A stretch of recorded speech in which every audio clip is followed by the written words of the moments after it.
হিঙ্গলগঞ্জের ধানিখালী এলাকায় রাস্তা অবরোধ। এলাকার মানুষ জল পাচ্ছে না, তাই জলের জন্য রাস্তা অবরোধ করেছে গ্রামের মানুষ। এলাকার মহিলা থেকে পুরুষ কলসি বালতি নিয়ে জলের জন্য ধানিখালী এলাকায় রাস্তা অবরোধ করে। বিক্ষোভকারীদের অভিযোগ, এই তীব্র গরমের মধ্যে বিশপুর পঞ্চায়েতের ধানিখালী এলাকার কয়েকশো পরিবার তারা জল পাচ্ছে না।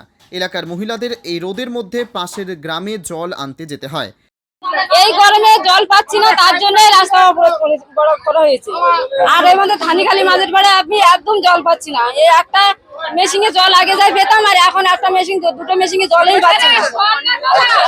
এই কারণটাই মেন, আমাদের জলটাই অবরোধ।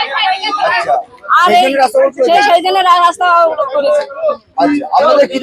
আমাদের জল দাবি, জল চাই, আমাদের জল চাই। এই গরমে জল। পঞ্চায়েতকে জানিয়ে কোনো কাজ হয়নি, তাই রাস্তা অবরোধ করতে বাধ্য হলো মহিলারা।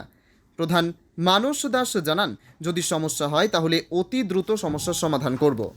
আচ্ছা দেখুন, ওই যেখানকার কথা আপনারা বলছেন ধানিখালীটা, এটা আমারই নিজের গ্রাম, এবং আমি ওখানে দুদিন আগে যে জলের সমস্যাটা ছিল সেটা সমাধান করেও দিয়েছি। টিউবওয়েল সারিয়ে দিয়েছি, দুটো টিউবওয়েল ছিল। এবার তারপরেও কেন বিক্ষোভ দেখাচ্ছে সেটা এই মুহূর্তে আমি বলতে পারছি না। আমি জেনে ওখানে জায়গায় গিয়ে, প্লেসে গিয়ে আপনাদেরকে জানাবো।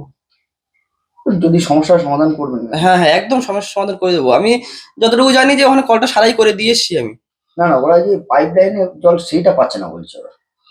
আচ্ছা, পাইপ লাইন পিএইচডি যে জল সেটা পাচ্ছে না। আচ্ছা তাহলে আমি যাই, ঘটনাস্থলে যাই, গিয়ে ওখানে যদি কোনো রকম সমস্যা থাকে সমাধান আমি করে দেবো।